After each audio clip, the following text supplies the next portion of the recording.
Hello, everybody, and a warm welcome back to the Lockdown LitFest, where today I'm chatting with Amanda Craig, a British novelist, short story writer, and critic. She was born in South Africa, grew up in Italy, where her parents worked for the UN, and was educated at Bedales School and Clare College, Cambridge. After a brief time in advertising and PR, she became a journalist for newspapers such as the Sunday Times, the Observer, the Daily Telegraph, and the Independent, winning both the Young Journalist of the Year and the Catherine Pakenham Award. He was also the children's critic for the Independent on Sunday and the Times, and was one of the first sensible critics to spot the Harry Potter books, Philip Pullman's His Dark Materials, Twilight, How to Train Your Dragon, and The Hunger Games.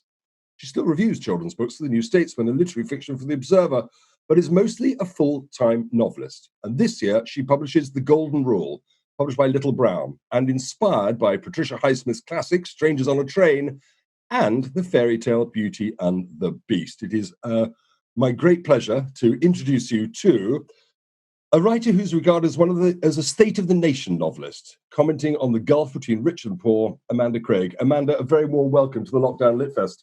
Thank you so much, Paul. It's a pleasure to be here. Well, it's a real pleasure to have you at Lockdown LitFest, and thank you so much for offering up your time.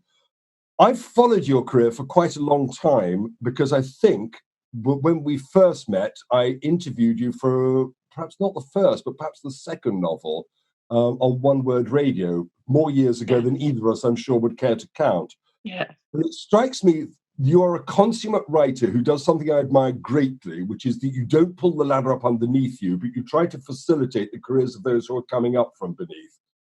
So can I ask you how you got started as a writer and who perhaps held the ladder for you as you started out on the first rungs?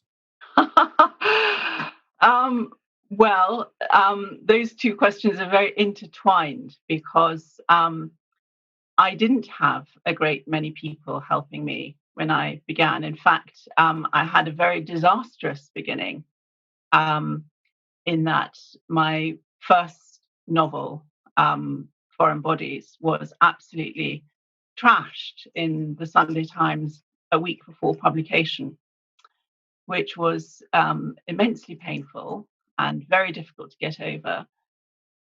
But one of the things that it made me decide to do was to try very hard to help other writers, because I could see that, in particular, women writers had great difficulty being perhaps more collegiate. There were many examples in the generation above mine, famously the Julian Barnes, Martin Amis, Ian McEwan trio, who helped each other, promoted each other. But it didn't really seem to happen for women writers. It was a bit like, 1950s. If you think another woman is a bit of a tall poppy, then get out your sharp sword and chop their head off. Yeah. I found that very unpleasant and sad. And so I've always gone out of my way to help younger writers, men as well as women, but particularly women. And happily, I think things are less like that now. As time went on, I was incredibly lucky, and I got people like Helen Dunmore, the late Helen Dunmore, who was a great champion of my work. Most recently, the wonderful Booker-winning Bernardine Evaristo, who herself took many more years than it should have been the case to come through, and lots of other people. So, I think perhaps my story is partly the story of the way women's literary fiction has evolved. I'm sort of delighted to hear that, but of course saddened by its origins. A Vicious Circle was published, 1996 originally. I know, happily, A.N. Wilson was a great supporter of it. I think he called it, what is a love story and political comment, a defense of the art of fiction, a masterpiece, which Yes. was quite correct, and bless him for saying it. Yes, how do you think things have changed in the intervening sort of 24 years? Because we now have a publishing industry in the United Kingdom, at least, which is far more female-centric. There are some very influential women. Susan Sandon springs to mind, and a lot of very good female agents, Claire Conville, not least amongst them. Has that changed the nature of publishing? Has it made it more equitable? I would like to say yes, that I But mean, it's definitely got better. And I think having more women publishers, more women agents, for a while, more women literary editors, has all helped. However, um, I I believe that the success of my new novel, The Golden Rule, is in part, I mean, the critical success is in part due to my having had for the very first time a quote from a male novelist on the jacket. And I was advised to do this by the wife of a former Booker chairman who said, "You do realize that even my husband, who is a feminist, doesn't take women writers seriously unless they are endorsed by men." good I was heavens. horrified by this, but I thought, well, I'm just going to try it. And so the lovely Jonathan Coe, who is also a State of the Nation novelist, who is Mm. genuinely supportive and a feminist, gave me this lovely quote. What it would have been like had I had the great Bernardine Evaristo instead on the front, I don't know, but my strong suspicion is it wouldn't have been taken as seriously. That's rather horrifying, isn't Yeah. it? That we still have so far to go, and yet I constantly hear, this industry lauding itself for how far it's come, but there's still so much work yet to be done. Mm. Um, It is depressing. it is. That would have been a big decision for you to actually have to seek out a quote by a male author. Did it feel a pain to actually have to do that as an experiment? Well, it would have been a pain if Jonathan weren't so lovely and someone I myself admire and support and so on. I mean, I think I'm now in a stage in my career where I can ask people. It never feels comfortable, and certainly the Bernardine Evaristo quote was not requested, and neither was the amazing Philip Pullman one. Those just both came about through Twitter, and I'm so kind of grateful and amazed that I got them. Um, but it does make me wonder whether, had I had this sort of thing earlier on in my career from men, Mm. um, things might have gone a bit easier for me because, without wanting to sound self-pitying, this is my 30th year of being published, and I have had an almighty struggle. Yeah, quite. And it's a shame, given the quality of your writing, which we'll talk about. Can you take us back to the start of your career? I've talked a little bit in the introduction about your journalism, about your reviewing, about how you got started in that era. But when did the will to be a novelist sort of take root? And because it strikes me, you had a very clear strategy. We've talked about a little bit, mentioned the phrase "State of the Nation novelist," and I'd like you to describe what that is. But it strikes me that although each of the novels is a standalone, there is an interconnected feel about all of them because they are. They're literally interconnected. I mean, the same characters, minor characters reappear as major ones and vice versa. Yeah.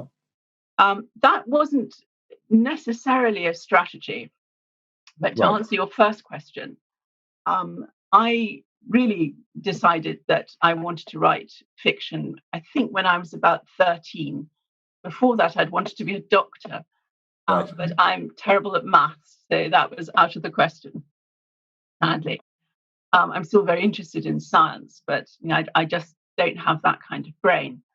But I suppose a part of my wish in to write fiction is likely that idea of helping people or making people feel better, which is a tremendously unfashionable thing to want to do. People now seem to take great pride in saying that no, they don't want to make people feel better. They want to only make people feel uncomfortable. Whereas my aim is always, as I've said, is to afflict the comfortable and comfort the afflicted. I think, insofar as fiction has any power these days, those are two things you can do. But I never wanted to become a journalist at all. My parents were both journalists, and there are, of course, as many different kinds of journalists as there are lawyers or doctors. But what I'd seen of journalism was that it was full of people who were incredibly bright and energetic and interesting, but antipathetic really to the reflective, solitary nature of writing fiction. So, but I had to become a journalist because, of course, you can't really earn a living as a novelist.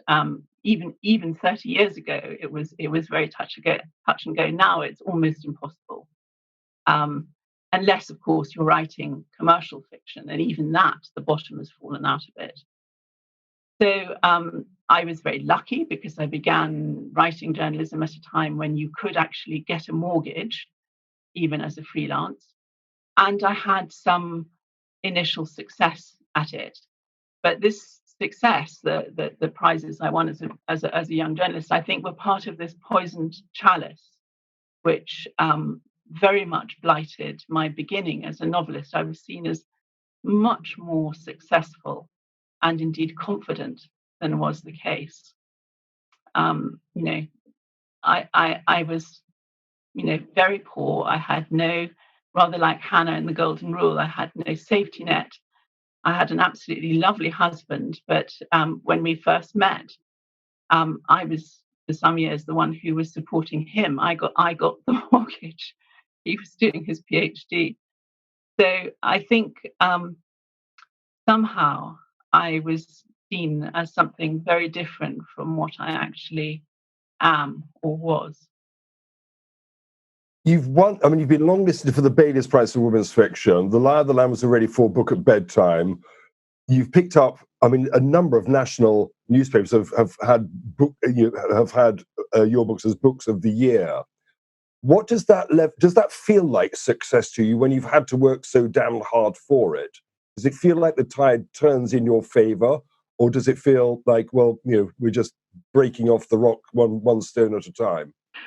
More the latter, yes. I mean, it would be lovely. People keep saying, aren't you feeling happy? Aren't you ecstatic? Well, mostly what I feel is gratitude and relief.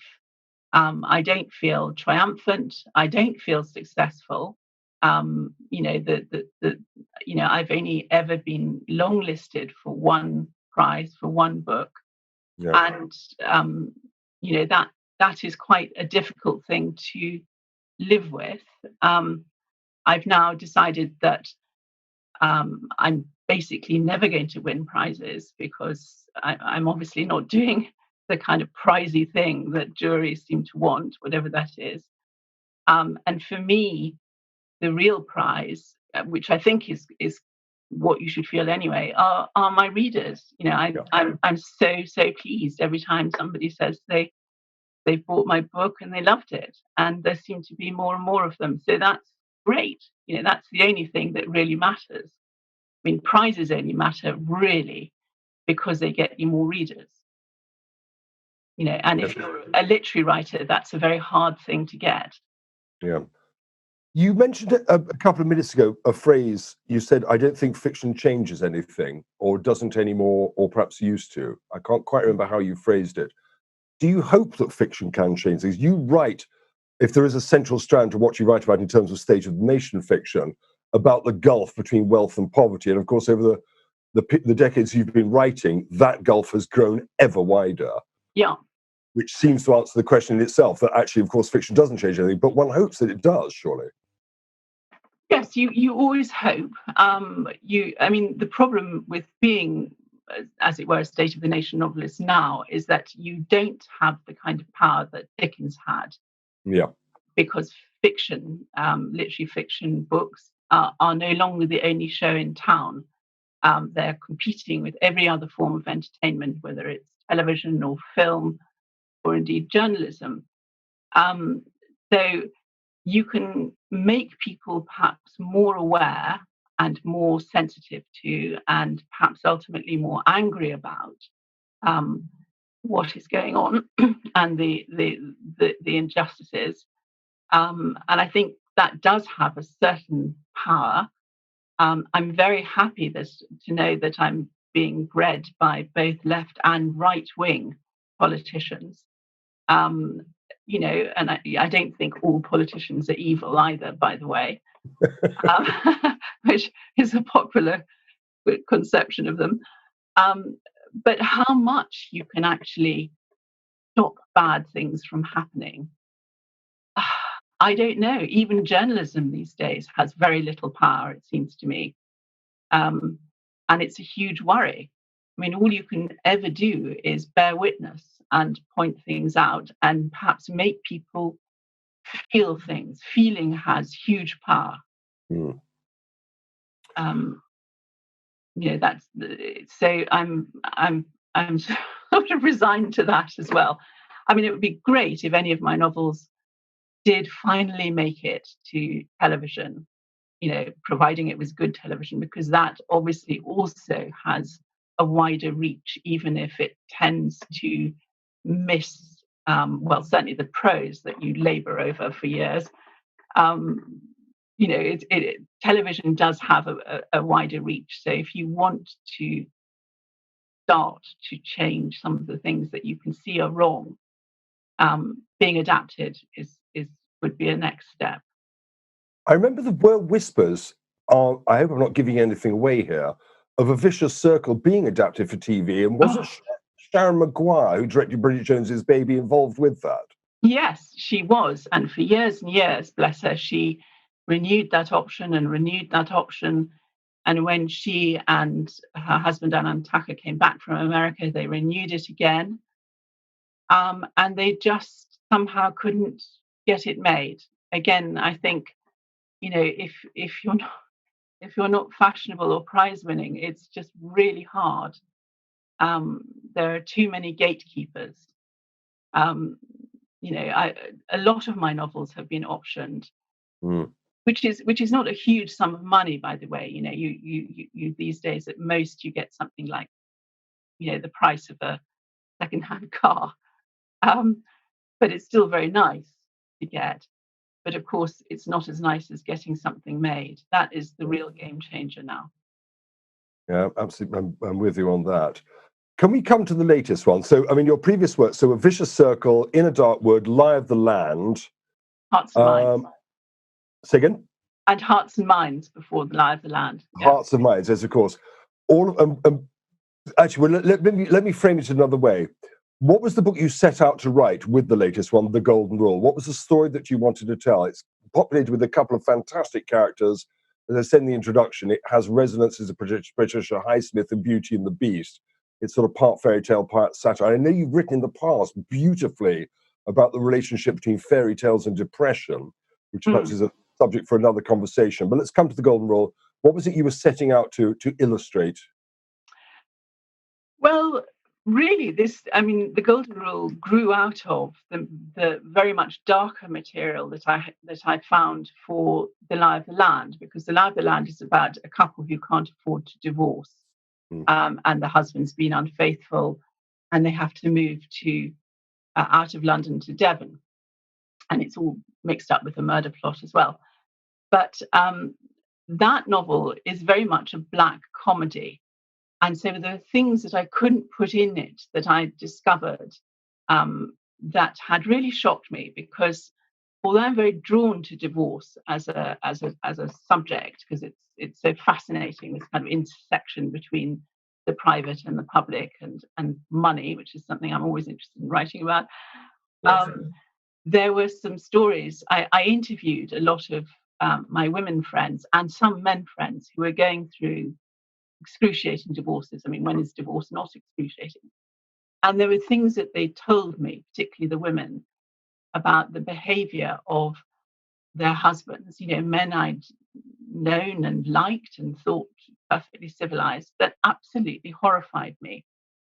And when it came to the third interview, come sort of sobbing over lunch, I heard for the third time it would be so much easier to be a widow.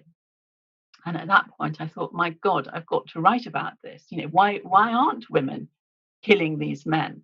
They've destroyed their lives. They're going to make them poor. In some cases, they're threatening to take away their children. women often have every incentive to kill their husbands or about to be ex-husbands. And yet, as far as we know, most women don't.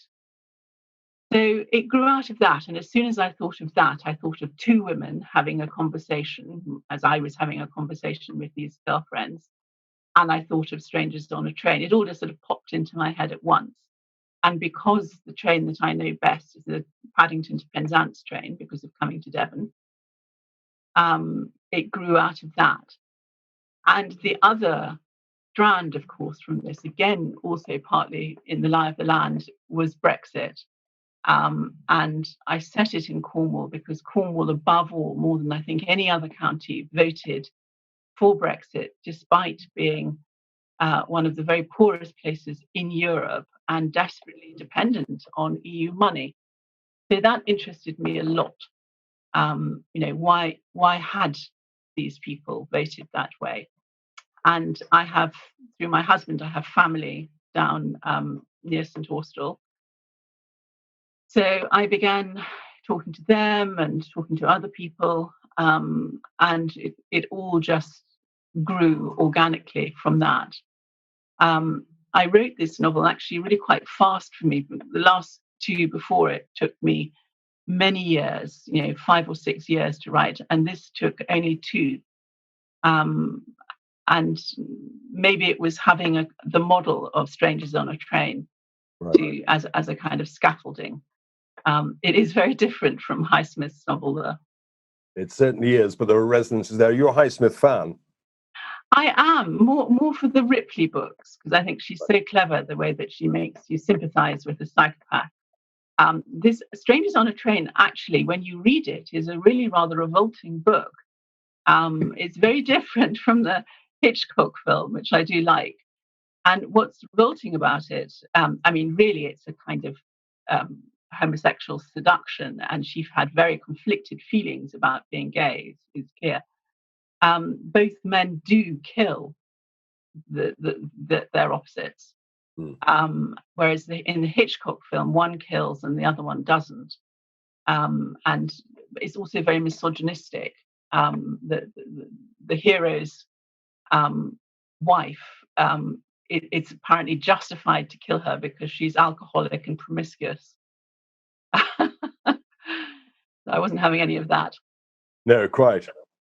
You have a rather nice quote in The Golden Rule, which is, unlike the wives of rich men, she could not force her husband to give her alimony once they were divorced. To those who have shall be given, but to those who have not shall be taken away. In other words, in order to get money in a divorce, you must already have some. It seems you seem very exercised, and quite right so, and very politicized at the iniquities and the inequalities of the current divorce system within the UK. Would you hope to change it? Well, yes. I mean, I was really surprised to find this out, but it's true. I assumed, and I think anybody who reads accounts of divorce cases in newspapers assumed that the law is, if anything, on women's side. But lo and behold, it turns out not to be the case unless you can afford lots of fancy lawyers. If you're an ordinary woman, and particularly a woman like my heroine Hannah, who's not been in work and who's got no safety net, you cannot afford a lawyer and you will get absolutely done over. It's very surprising, that, and very distressing. I know men who've been through divorce often feel that they've been absolutely ripped off, and I do know of men, of course, who have had that experience. And the other side, the man's side, is also explored in this novel because I didn't want to make it into a misandrist rant. I am a believer in literally people being equal.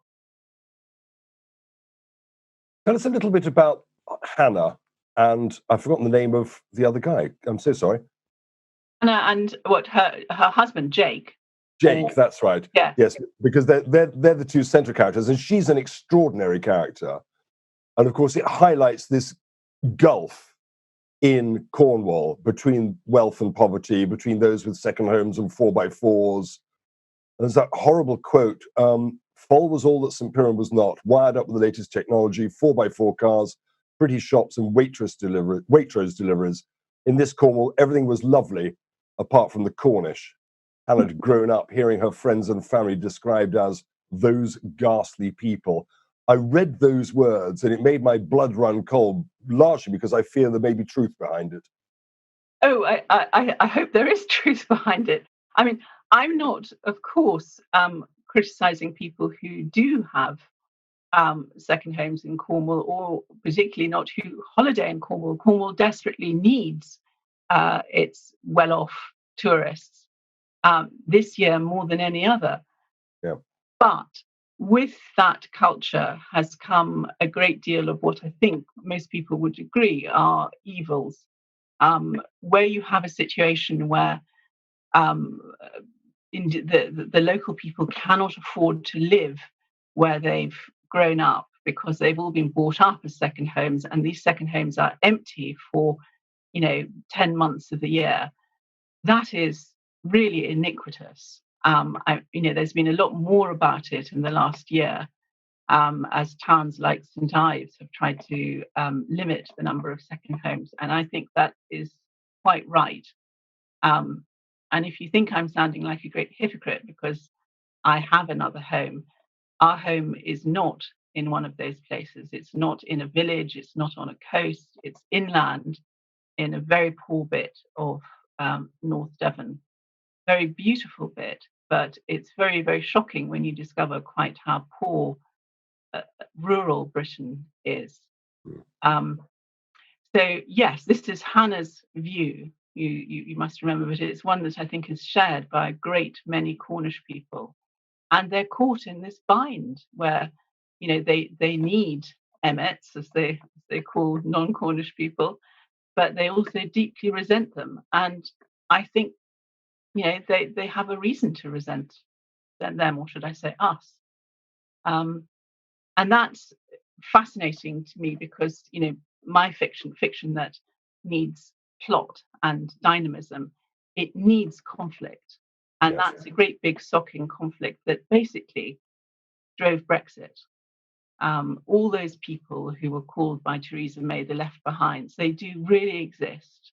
They are really angry, and although I think they've blamed the wrong thing for the causes of their anger, it's about time that they're listened to. Yeah, to that. So Yeah. tell us who Hannah is.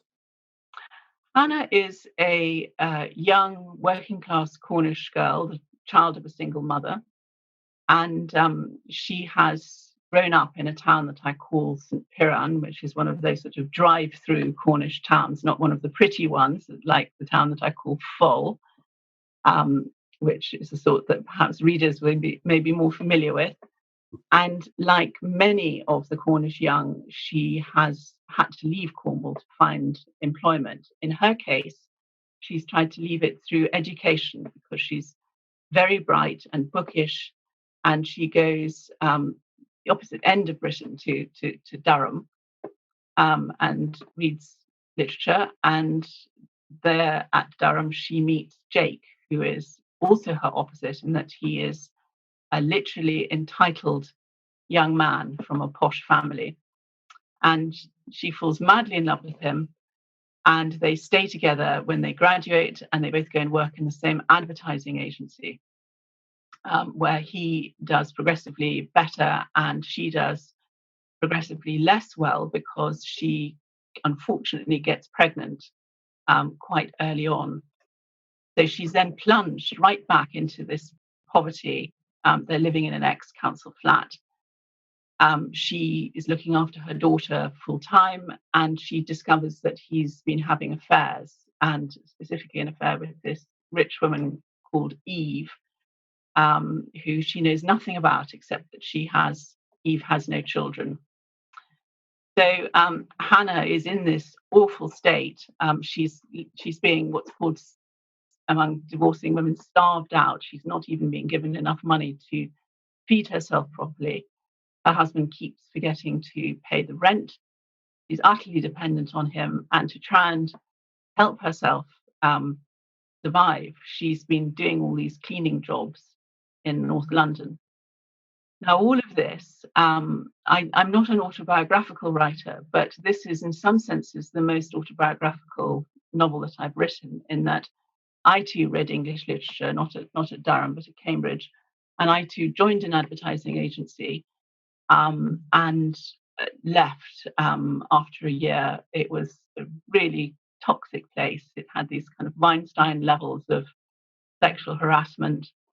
I loathed the kinds of things that the agency was supporting, like smoking, lying about tobacco. And although I didn't exactly have a nervous breakdown, it was sort of pretty close to that, because I decided that I just couldn't live I couldn't work rather in an office, although I had to work because I had to support myself. And I desperately wanted to write. So I took a job like Hannah as a cleaning lady, because it's the kind of thing that you can do. It's very physically tiring, even as a young person, but it keeps your mind free. And while I was doing this work, I began to start thinking that maybe I should try doing some journalism. And I did. My very first piece was published in the Times, thanks to the wonderful Peter Stothard, who became its editor. And I went on from there. I briefly became a staff journalist on the dreadful Sunday Express. It was a job that I took to get a mortgage. And I could never get the pieces that I wanted to write into that paper. So I wrote the piece that won the Catherine Pakenham Award as a freelance, which promptly got me sacked. But I'd got that, and then as a result of that, I had more bad luck, because I had an agent called Deborah Rogers, who is now dead, but was a very famous agent, get in touch saying, I hear that you're writing a novel. May I see it? And I said, oh, yes, of course. And I sent it to her. And I was so poor and so naive as well that I could only afford the copy that I sent. I couldn't afford photocopying. So I sent it to her. And anyone who knew Deborah would not be surprised to learn that she lost it in her chaotic office. So I had to, she said, I'm terribly sorry. I seem to have mislaid it. So I sat down and I rewrote it again.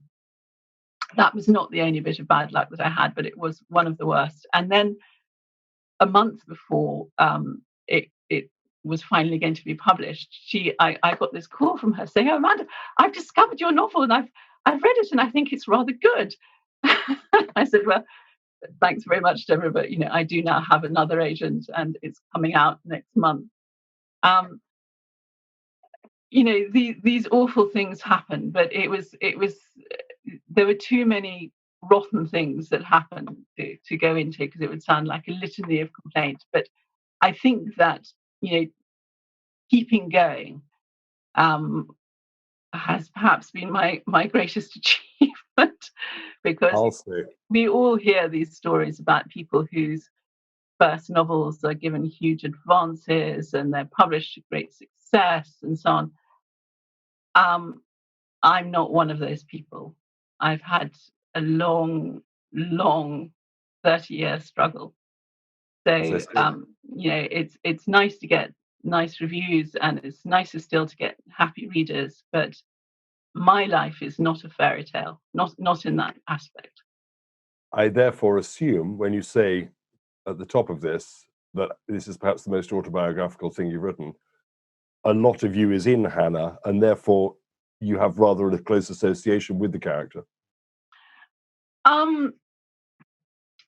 I suppose quite a lot of me is in Hannah. I mean, I share her absolute passion for books and Jane Austen and children. But I'm obviously not working class Cornish, and my private life is very different from hers. Thank God. And I think I've probably got more of a sense of humour than Hannah. Hannah is quite serious, and she does suffer so much in the beginning. I just hope that readers will stay with her, because her life is about to become a lot better. If you need inspiration to read this, there's a lovely quote about Hannah which goes like this. I hope you don't mind me reading quotes from your book. Not at all. Huh? There are people who read out of necessity and people who read out of love.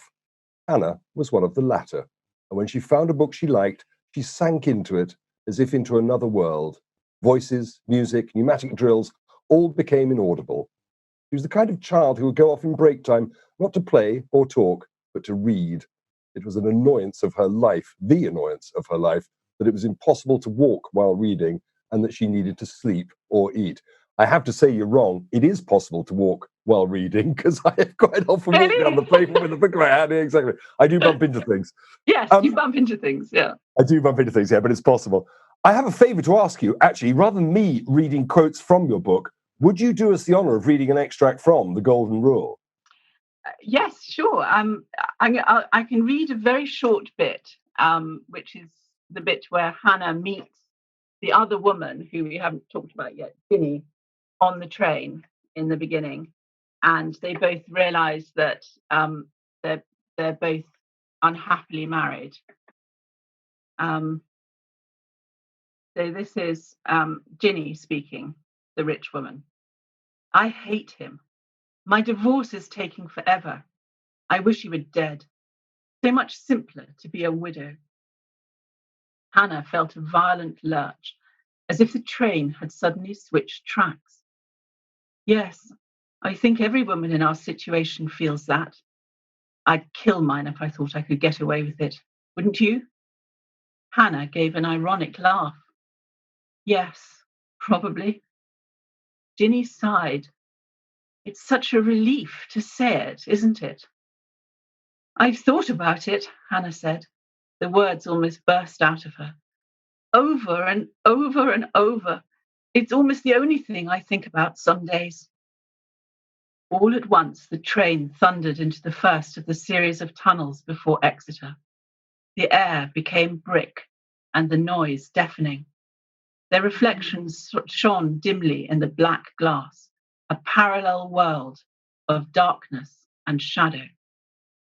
Ginny leant forward, her eyes bright, and mouthed, "Why don't we then?" That's just a little taste of these two very different women. It's a very nice illustration. Tell us about this other female character then, and where does she spring from? What did she mean to you? How did you develop her? Well, I've always been very interested in evil. I have met quite a few people in my life who I would say are certainly sociopaths, as they're now called, and I'm interested in women as well as men being evil. I think it's from my observation, I think that it is particularly challenging for very beautiful women not to be a bit evil, a bit mad, and they have such an effect on other people. I think you need a lot of moral strength to overcome that ability to just make people do whatever you want because of the way you look. So Ginny kind of really came out of that and thinking, what sort of person? I mean, in the Highsmith, the person who suggests the double murder is a psychopath, and I thought, well, it's too easy to make this man obviously mad. I want to make this woman kind of alluring and intriguing. I chose not to go into her psyche in great depth, partly because I think one of the things about sociopaths is that they don't actually have great depth. They're a sort of black hole. I could have gone into her background, her childhood. I obviously thought about why she is as she is. But in this novel, I decided not to do that.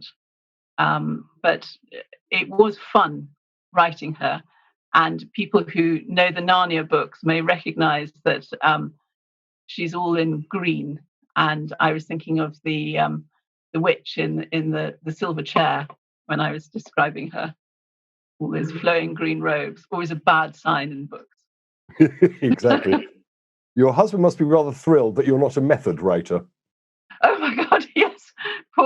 My poor husband. He's absolutely wonderful and the complete opposite to the husbands in my books. And I must actually write a really lovely husband. I mean, I do have some lovely heroes You do. who probably are partly drawn a bit on him.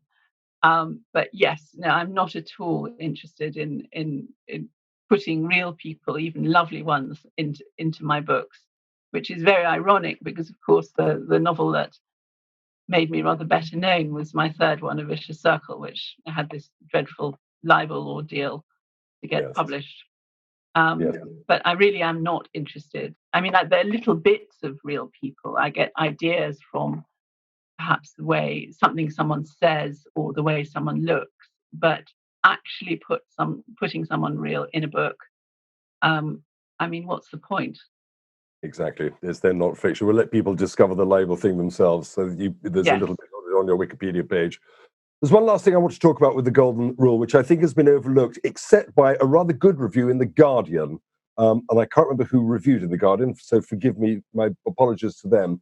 But they drew out the fact that actually some very nice humorous notes in this, and you're rather good with a light touch of little satire and little bits of humor. Does that come naturally to you?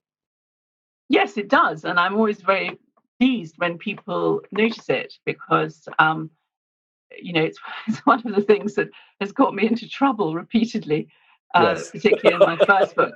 I mean, it's very difficult still, I think, for a woman to be perceived as funny, let alone satirical.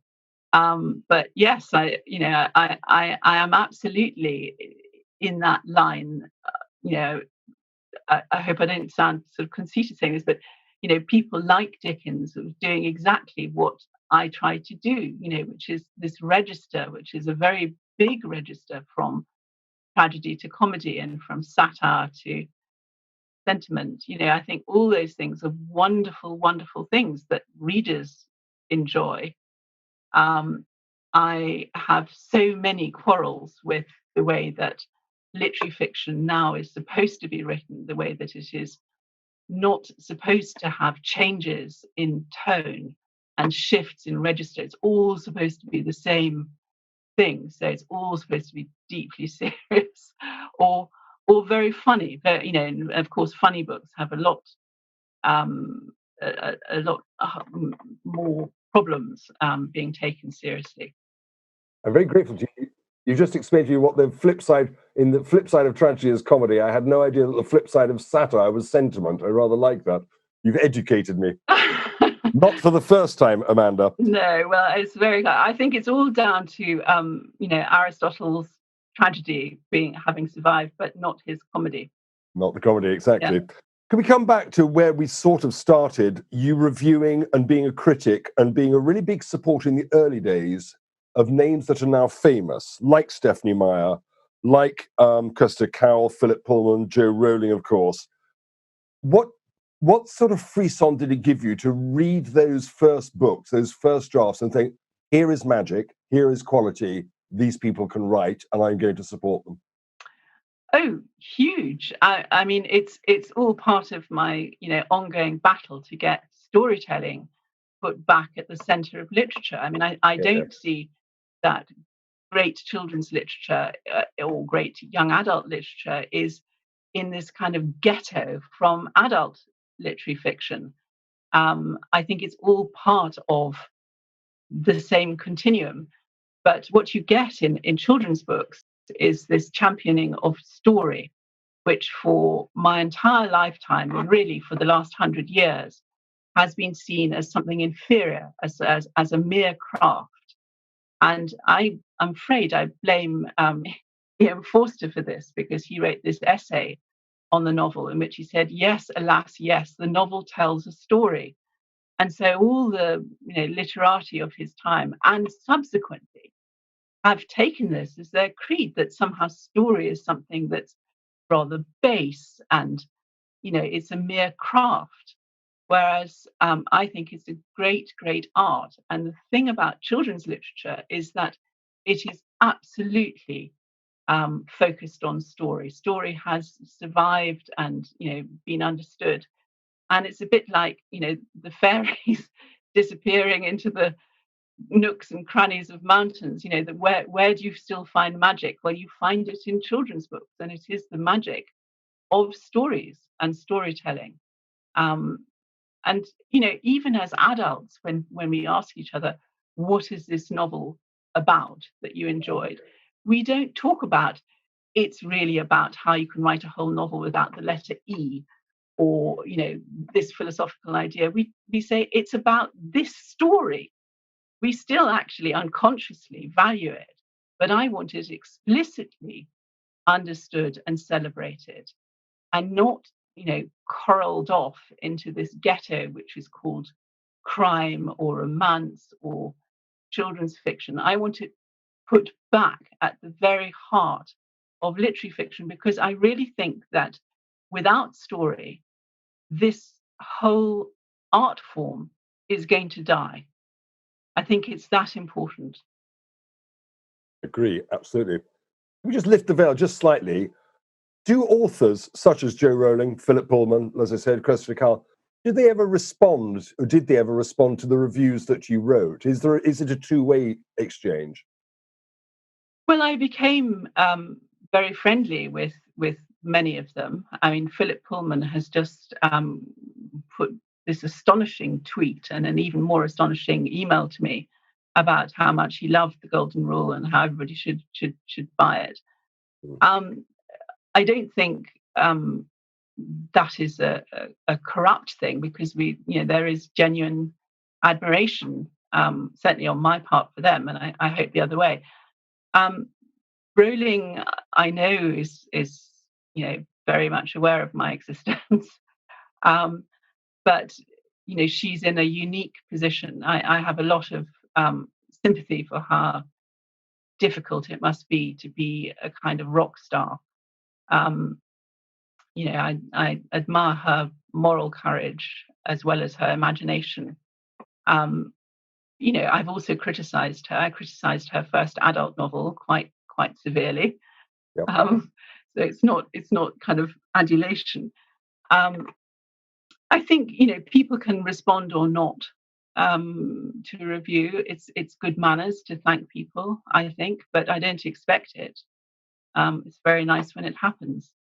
But I do understand that lots of people just feel that it's somehow undignified, as it is to complain about bad reviews. I mean, that's something that you also have to learn as a proper grown-up writer, that you can't complain either when people don't like things. You can certainly complain if they are erroneous. I think that's not on. Right. One last question for you, Amanda, because we are running shy on time. In fact, we've run out of time, but I want to ask you this. You have a very highly calibrated moral compass, which I think the last 40 minutes has illustrated beautifully. If there is, as your Guardian reviewer said, if there is a sort of summing up of the Golden Rule, it's about do as you would be done by, which seems to underpin so much of your writing life and the way that you have lived your life. So for a young Amanda Craig in the year 2020, and there will be legions of them out there, if you could give them a piece of counsel, a piece of advice as they embark on a writing career or a journalism career in the world in which they're growing up, which you have helped to shape and to form, what would that advice be? It would probably be the motto that I give the primary school in the Golden Rule, which is work hard and be kind. I mean, there are many other things. Be brave, be resolute, keep going, get to the end of your book, no matter how bad it is, because you can always make it better. But I think above all, being kind. Henry James, the master, said this: be kind, and then be kind, and then be kind. I think that there's a great temptation if you have a facility with words, they are your medium. There's a great temptation to be unkind. It's very, very easy to take out your little knife and start slashing at people. Well, I could be far nastier than the critic who trashed my first book. I could be the nastiest person in the world, and I chose not to be. I chose to be the opposite, and that's one piece of advice I would give those starting out. No matter how tempting it is, and people can make a great name for themselves early on by being a savage reviewer, and you know better than anyone else, if you've just tried to write a book, how to take someone else's book apart. Don't do it. Good advice. Final question. So what the Amanda Craig that sits before us in Lockdown LitFest say to the 13-year-old Amanda Craig, knowing what she now knows? What would I say? Try and find the love of your life, because truly the thing that has been my shield in all of this has been my husband. He has been my great support, my great champion, my great critic. He's my first reader. When I was threatened with libel, he was prepared to sell the company that he'd started in order to pay for my defense. So I am immensely lucky. And, everything that I have has flown from that. Good to hear you say that, Amanda. It's been such a pleasure to have you here at Lockdown LitFest. Thank you to talk to you so much for coming to join us, and many, many congratulations on the Golden Rule. As I said at the start, I've pretty much read everything you've published in the last 20 years. It strikes me that it's all coming to a rather beautiful head, and it has done in the Golden Rule. It's a hell of a piece of work. Are you pleased with it? I am pleased, insofar as I'm ever pleased. I'm pleased that it's pleasing so many people. I am now a quarter of the way into a new book, so it's starting to feel quite distant. One of the great pieces of advice that I got from Iris Murdoch after my first book was to try and have a new novel at least half written. Well, she was much more productive than I am before the last one is published, and I very much took that to heart. So I'm now, my mind is in a different place, but I'm really happy that so many people seem to be enjoying it. I mean, that should be the point of fiction, whether it's literary or commercial. Exactly. To make people happy. Hear, hear, and amen to that, to make people happy. Amanda, thank you so much for joining us. Good luck with the next novel. Perhaps you'll come back and talk to us about that when that's published. Pleasure. Thank you so much. Amanda Craig with a masterclass on literary kindness and authorial kindness, and with a fantastic book, The Golden Rule, published just a couple of weeks ago, I think, by Little Brown. It's an extraordinary piece of work, and we commend it to you. Thank you for joining us. Thank you for coming to see the events that we put on. There's a whole team that make all this happen, and they work incredibly hard. We're all working for love at the minute. If you do feel you can support us, there are a number of ways in which you can. Do sign up for the newsletter on the website, www.lockdownlitfest.com. Do subscribe to us on the YouTube channel. That would be very helpful if you would do that. And if you've got any money down the back of the sofa, do click onto our Patreon page, and we'll get more people like Amanda Craig to come and talk to you. Thank you for joining us. Stay well, stay safe, be careful out there. Cheerio.